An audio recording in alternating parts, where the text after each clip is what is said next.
रोशनी एक गरीब परिवार से थी जिसके पिता मेहनत मजदूरी करके घर चलाते थे। उसके परिवार में उसकी माँ और उसके बाबा थे। रोशनी गांव के ही सरकारी स्कूल में तीसरी में पढ़ती थी। एक रोज जब वो अपने स्कूल में लंच करने बैठी हुई थी तो उसने अपना टिफिन खोला जिसमें 2 सूखी रोटी रखी हुई थी, साथ में थोड़ा सा नमक रखा हुआ था। ना तो उसके साथ अचार था और ना ही कोई सब्जी। ये देख रोशनी उदास हो गई। क्या यार, आज फिर सूखी रोटी। ये नमक के साथ रोटी खाकर तो मैं तंग आ चुकी हूँ। तभी रोशनी की सहेली काजल उसके पास आई। ए रोशनी, ये ले कुरकुरे खाएगी? कुरकुरे? ये कैसे होते हैं? अरे खाकर देख, ऐसी मस्त चीज नहीं खाई होगी तूने। कमाल के होते हैं, ले खाकर देख। मेरे बाबा ने सुबह स्कूल आते वक्त दुकान से दिलवाए थे। काजल उसे थोड़े से कुरकुरे खाने को देती है जिसे खाते ही रोशनी खुश हो जाती है। लेकिन वो थोड़े से ही कुरकुरे थे और उसे भूख जोरों की लगी थी, इसलिए उसने अपनी रोटी निकाली और उसके अंदर कुरकुरे भरकर उसका रोल बनाकर खाने लगी। रोशनी जैसे ही वो कुरकुरे रोटी के साथ खाती है तो उसका स्वाद उसे बड़ा ही स्वादिष्ट लगता है। वाह यार, ये तो बड़े ही कमाल की चीज है। सुन ना काजल, थोड़ी सी और दे देना। हाँ, ये ले। रोशनी ने दूसरी रोटी भी कुरकुरे के साथ खा ली। दरअसल रोशनी का परिवार गरीब था और सब्जियों के दाम आसमान छू रहे थे और उनकी इतनी कमाई नहीं थी कि वो इतनी महंगी सब्जियां बनाकर खा सके। कुछ दिन बाद फिर काजल स्कूल में कुरकुरे लेकर आई तो इस बार एक पैकेट वो रोशनी के लिए भी ले आई। उस रोज रोशनी के दिमाग में ना जाने क्या आया। उसने थोड़े से कुरकुरे खाए और बाकी घर ले आई। फिर शाम को जब उसकी माँ आटा गूंथ रही थी तो उसने जानबूझकर वो कुरकुरे उस आटे में डाल दिए। ये तूने क्या किया? एक तो पहले घर में राशन इतना कम है, ऊपर से तुमने ये आटे में क्या मिला दिया? माँ, ये कुरकुरे है और इसको ना आटे में गूंथ कर सेक दो। दिमाग खराब है इस लड़की का। लेकिन अब इसके अलावा और चारा भी क्या है? नहीं तो ये आटा फेंकना पड़ जाएगा। रोशनी की माँ हेमलता आटे में कुरकुरे चूर कर गूंथ देती है, जिसके बाद तवे पर कुरकुरे से भरी हुई रोटियां बनकर तैयार हो जाती हैं। रोशनी को वो कुरकुरी रोटियां बड़ी पसंद आती हैं, साथ ही उसके घर वालों को भी। ऐसे ही समय बीतता है और अब रोशनी 20 साल की हो जाती है। उसके घर वाले उसके लिए रिश्ता देखना शुरू कर देते हैं। फिर एक रोज पड़ोस के गांव के प्राग नाम के लड़के से उसकी शादी हो जाती है। प्राग एक फैक्ट्री में गार्ड की नौकरी करता था। शादी के अगले दिन, बहू, तू अपने कमरे में क्या कर रही है? चल आकर अपनी पहली रसोई की रस्म पूरी कर और जो भी तुझे बनाना आता है बना लेना। जी माँ जी, मैं बस 2 मिनट में आई।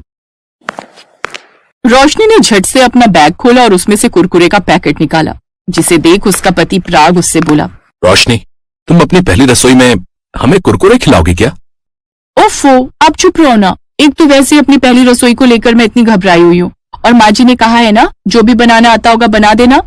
इसके बाद रोशनी रसोई में जाती है और उन कुरकुरे को तोड़कर उसका चूरा कर लेती है और फिर तवे पर कुरकुरी रोटियां और साथ में आलू की तरीदार सब्जी बनाकर तैयार कर ली।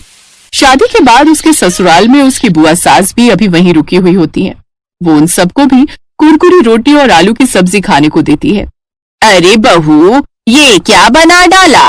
अपनी पहली रसोई में तो सब कुछ अलग बनाते हैं। सबको वो कुरकुरी रोटियां बड़ी पसंद आई। ऐसे ही समय बीता और कुछ समय बाद रोशनी गर्भवती हुई। फिर 9 महीने बाद उसने एक बेटे को जन्म दिया। घर में बच्चे के आ जाने से सब बड़े ही खुश थे, लेकिन एक रोज उनकी खुशियों को किसी की नजर लग गई। एक शाम जब प्राग फैक्ट्री में ड्यूटी कर रहा था तो कुछ चोर अंदर जाने लगे, लेकिन प्राग ने उन्हें रोक दिया, जिस कारण उन्हें हाथापाई हुई। चोरों ने प्राग पर चाकू से वार कर दिया। तभी दूसरे गार्ड ने जल्दी से पुलिस को फोन करके वहां बुला लिया। पुलिस ने चोरों को पकड़ लिया और प्राग को जल्दी से अस्पताल ले गई, जहां प्राग की जान तो बच गई, लेकिन उसे काफी चोटें आई थी, जिस कारण डॉक्टर ने उसे कुछ महीने के बेड रेस्ट के लिए बोल दिया। अब हम क्या करेंगे? अब घर का गुजारा कैसे चलेगा? माँ जी, अगर आपको बुरा न लगे तो मैं बाजार में कुरकुरी रोटी का ठेला लगाना चाहती हूँ। मुझे यकीन है मेरे हाथ की बनी कुरकुरी रोटियां सबको बड़ी पसंद आएंगी। लेकिन रोशनी, इन सब के लिए हमारे पास पैसे कहाँ से आएंगे? तुम तो जानती हो मेरी इतनी कमाई नहीं थी कि कुछ बचत कर पाता। तभी उसकी फैक्ट्री का मैनेजर वहां आता है। प्राग, जिस बहादुरी से अपनी जान पर खेलकर तुमने उन चोरों से मुकाबला किया और ईमानदारी से अपनी ड्यूटी निभाई, उसके लिए मालिक ने तुम्हें ये 50,000 का इनाम दिया है। ये सुनकर वो सभी बड़े खुश हुए। अगले दिन से कुछ पैसों से रोशनी जरूरत का सामान ले आई और वो उस ठेले पर कुरकुरी रोटियां बनाकर आलू की सब्जी और धनिये पुदीने की चटनी के साथ बेचने लगी। उसके ठेले पर ग्राहकों की भीड़ लगने लगी। अब तो उसके गांव के साथ साथ दूसरे गांव के लोग भी वहां आने लगे। बहुत तारीफ सुनी है तुम्हारे इस कुरकुरी रोटी की। बहुत तारीफ सुनी है तुम्हारी इस कुरकुरी रोटी की। हमें भी तो चखाओ भाई। वैसे कितने की है ये प्लेट? भाई साहब सिर्फ 20 रुपए प्लेट। अरे वाह, इतना कम दाम। मेरे लिए लगा दो एक प्लेट। ग्राहक ने जैसे ही उसके हाथ की कुरकुरी रोटी खाई, उसका स्वाद वो भुला ना सका। अब तो जो भी एक बार उसके ठेले पर आता वो हर बार आता। अब रोशनी की अच्छी खासी कमाई होने लगी। 4 महीने बाद प्राग भी पूरी तरह ठीक हो गया और अब उसने भी गार्ड की नौकरी छोड़ दी और रोशनी के साथ उसके ठेले पर उसका हाथ बटाने लगा और अब वो खूब पैसे कमाने लगा।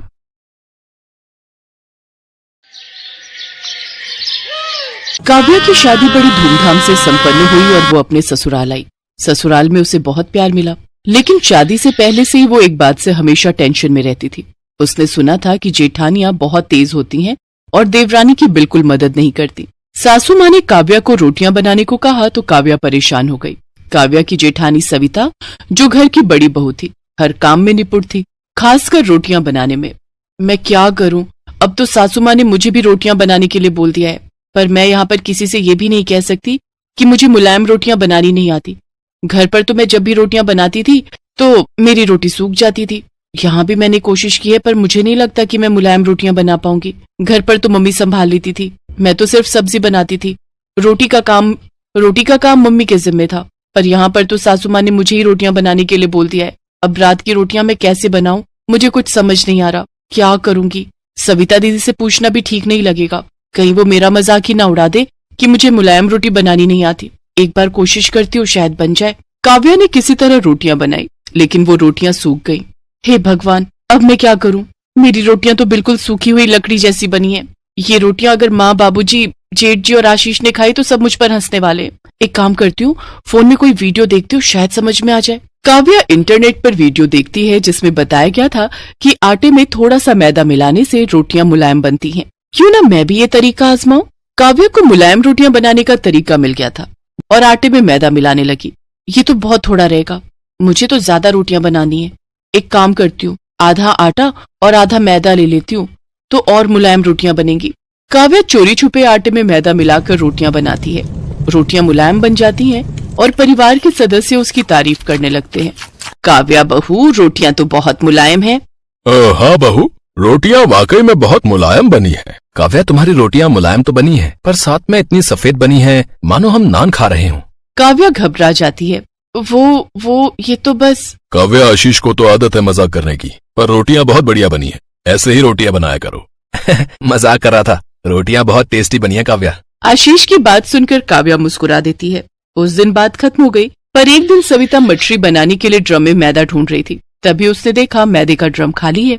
मैंने तो कुछ दिन पहले ही मैदा मंगवाया था, पर मैदे का ड्रम खाली क्यों है? मैंने तो मैदे का कुछ भी नहीं बनाया, हो सकता है खत्म हो गया हो। एक काम करती हूँ, मैदे के साथ आटा भी देख लेती हूँ, दोनों चीज एक साथ राशन से मंगवा लूंगी। ये आटा कुछ अलग क्यों लग रहा है? ऐसा लग रहा है आटे में मैदा मिला हुआ है। कहीं काव्या आटे में मैदा तो नहीं मिलाती? तभी उस दिन देवर जी बोल रहे थे कि रोटियां सफेद हैं। हो ना हो जरूर ऐसा ही है। मुझे काव्या से पूछना होगा। मैदे की रोटियां तो हम सबके लिए बहुत नुकसानदायक है। तभी काव्या आ जाती है। सविता उससे इस बारे में पूछती है। काव्या, सच बताओ, क्या तुमने आटे में कुछ मिलाया है? दीदी, मैंने उसमें थोड़ा सा मैदा मिलाया था ताकि रोटियां मुलायम बन सकें। पर क्यों काव्या, तुमने मैदे की रोटियां क्यों बनाई? ज्यादा मैदा खाने से स्वास्थ्य पर भी बुरा असर पड़ सकता है। मुझे माफ कर दीजिए दीदी, मुझे नहीं पता था कि इससे स्वास्थ्य पर असर पड़ेगा। वो दीदी, जब भी मैं रोटियां बनाती हूँ रोटियां सूख जाती हैं। मैंने इंटरनेट पर देखा था कि मैदे की रोटियां मुलायम बनती हैं। अरे ऐसा कुछ नहीं है, गेहूं के आटे की बनी रोटियां भी मुलायम होती हैं, बस सही तरीके से आटा गूंथना आना चाहिए। अगर तुम्हें गेहूं के आटे की मुलायम रोटी बनानी नहीं आती थी तो मेरे से पूछ लेती, मैं तुम्हें सिखा देती। दीदी, वो मैंने तो सुना था कि जेठानियां बहुत गुस्से वाली होती हैं। सॉरी दीदी, वो मैं थोड़ा घबरा गई थी। काव्या, ये सब किस्से कहानियों में होता है कि देवरानी जेठानी लड़ाई करते हैं। सच तो ये है कि मैं तुम्हें अपनी छोटी बहन की तरह मानती हूँ। मुझसे एक बार पूछती तो सही। चलो, मैं तुम्हें सही तरीके से रोटियां बनानी सिखाती हूँ। थैंक यू भाभी। अरे इसमें थैंक यू की क्या बात है, तुम मेरी अपनी छोटी बहन की तरह हो। देखो, आटे को अच्छे से गूंथो और पानी को धीरे धीरे मिलाओ, ऐसे रोटियां मुलायम और स्वादिष्ट बनेंगी। सविता काव्या को सही तरीके से आटा गूंथ कर रोटियां बनाना सिखाती है। कुछ दिनों बाद काव्या भी सविता की तरह मुलायम रोटियां बनाना सीख जाती है। परिवार में किसी को भी इस बारे में कुछ पता नहीं चलता कि उन्होंने मैदे की रोटियां खाई थी। इससे परिवार में खुशी और प्रेम भी बना रहा। साथ ही सविता और काव्या दोनों देवरानी जेठानी का रिश्ता और भी मजबूत हो गया और दोनों ने मिलकर परिवार को खुशहाल बनाए रखा।